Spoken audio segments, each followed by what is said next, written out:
నా స్నేహితులు ఎప్పుడు కలిసి నాకు హెల్ప్ చేస్తారు. పరిశ్రమ పెద్దలు కానీ బయట ఉన్న పెద్దలు కానీ అందరూ నాకు హెల్ప్ చేస్తారు. అన్నింటినీ మించి కోట్లాది మంది ప్రేక్షక దేవుళ్ళు నన్ను దయదలుస్తారు. వాళ్ళు నా గుండెల్లో పెట్టుకుని వాళ్ళు నన్ను పూజిస్తారు, నన్ను ప్రేమిస్తారు.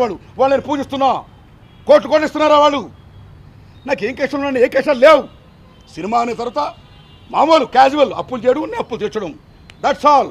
ఎప్పుడు సొంత లాభం పెట్టుకొని నిల్వ చేసుకొని స్థలాలు కొనుక్కొని ఆ మెంటాలిటీ కానీ నాకు బ్యాంకులో పెట్టుకుని లేదు బాయ్ సాబ్. అలాగే హ్యాపీగా నా జీవితం నేను హ్యాపీగా అనిపిస్తూ హ్యాపీగా సినిమాలు తీస్తూ ఈ రైతన్న సినిమా కూడా చాలామంది జనం మెచ్చుకుంటుంటే నాకు ఆనందంగా ఉంటే ఎప్పుడు కలిసి చేద్దామా, ఆనందాన్ని అనిపిద్దామా, రైతు నుంచి గొప్ప సినిమా తీసేనే అని హ్యాపీగా ఉన్న దశలో ఆరునానుమూర్తి కరెంటు కట్టలేక ఈ రెంట్ కట్టలేక ఇబ్బందులు పడుతున్నాడు, దేని స్థితిలో ఉన్నాడు. ఏందండి ఇది నాన్సెన్స్, తప్పండి. అనేక మంది కొంతమంది అమీర్పేట హాస్టల్లో ఉన్నానండి. నేను ఏం హాస్టల్లో ఉన్నానండి? సామాజిక మాధ్యమాలు ఎలా రాయడం ధర్మమా చెప్పండి? Nobody have no right to assassinate other characters. What the meaning of journalism? Journalism అంటే సత్యాన్ని చెప్పేది, సత్యాన్ని వెలికి తీసేది, సత్యాన్ని చాటి చెప్పేది, అంతేగాని ఇలా రాయడం కాదు. లేనిపోయిన సెలవుల పాలు పెట్టుకుంటా.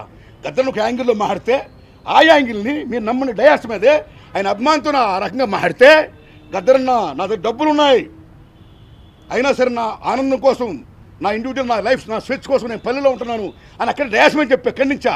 అది ఎప్పుడు రాయలేదే సామాజిక మాధ్యమం వాడైనా? ఆయన రాయలేదే. అది రాయకుండా రాస్తారండి. ఇలా రాయడం వల్ల మీరు నమ్మని తమ్ముళ్ళరా, ఎందుకు ఇవాళ మిమ్మల్ని విజ్ఞప్తి చేసి చెప్తున్నంటే విషయం, ప్రపంచపరంగా నాకు కోట్లాది మంది అభిమానులు ఉన్నారు. ఈ బిలీవ్ మీ, ఆ సంఘటన ఈ వైరల్లో ఈ సామాజిక మాధ్యమం నాకు లేదండి. నాకు చిన్న ఫోన్ అండి.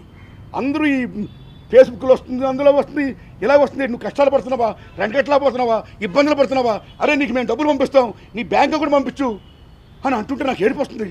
వాళ్ళ అభిమానులు సెల్యూట్ చేస్తున్నా, బాబోయ్ దండం పెడతా, నేను చాలా హ్యాపీగా ఉన్నాను, నా దగ్గర డబ్బులు ఉన్నాయి, మీరు ఎవరు ఒక్క పైసా కూడా పంపించొద్దు ప్లీజ్ అని చెప్పుకుంటున్నాను. అందుకని ఓ సామాజిక మాధ్యమంలో మీడియా మిత్రులారా, I am very very aware of well of.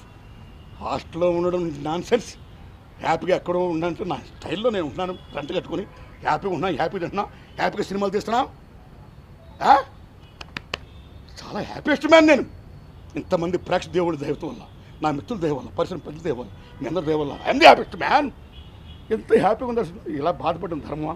నన్నే కాదు ఇలా వార్తలు రాస్తూ బాధపడుతూ మమ్మల్ని ఇబ్బంది పెడుతూ మా వాళ్ళని ఇబ్బంది పెడుతూ ప్రపంచపరంగా మమ్మల్ని అభిమానించే వాళ్ళని ఇబ్బంది పెడుతూ ఈ రకంగా చేయడం దిశరా, this too much.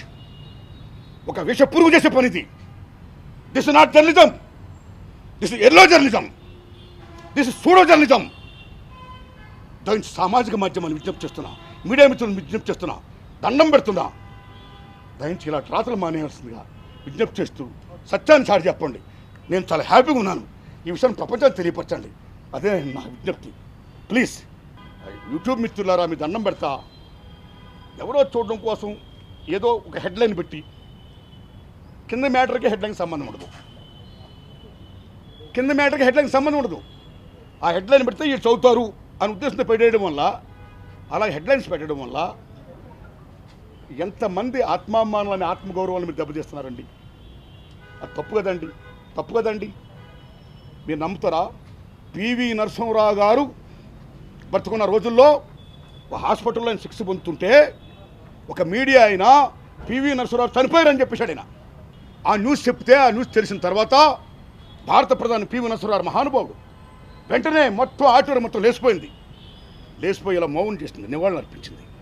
PV Narasimharao చనిపోయారు అనుకోండి. తెరా మా చూస్తే పివి నరసింహరావు చనిపోలా, ఈజ్ ది హ్యాపీయెస్ట్ మ్యాన్, హ్యాపీగా ఉన్నాడైనా, బ్రతికాడు. నా చవరదా ఎవడా నాన్సెన్స్ న్యూస్ అన్నాడైనా, హ్యాపీగా ఉన్నాడైనా. కాబట్టి అది ఏదో సత్యం తెలియకుండా అలా న్యూస్ ఇచ్చేస్తే అప్పుడు ఎలా జరిగింది చెప్పండి. అలాగే ఇప్పుడు నేను నిజంగా ఏ ఇబ్బంది పట్ల, ఏ రెంట గట్లకుండా ఇబ్బంది పట్ల ఐఎమ్ ది హ్యాపీయెస్ట్ మ్యాన్ రాస్తే అలా చెప్పండి. కాబట్టి దయించి ఇలాగా హెడ్లైన్స్ పెడుతూ హెడ్లైన్కి కింద మ్యాటర్కి సంబంధం లేకుండా ఏదో చదువుతారు హెడ్లైన్ పెడితే అనే నోషన్ తీసేసి సత్యాన్ని చెప్పడానికి మీ దండం పెడతాను. దండవన్నా. ఏంటండి వీడియో నచ్చిందా? అయితే ఓ లైక్ వేసుకోండి, లేదంటే ఓ కామెంట్ చేయండి. ఎప్పటికప్పుడు మా వీడియోస్ చూడాలంటే సబ్స్క్రైబ్ చేసుకోండి.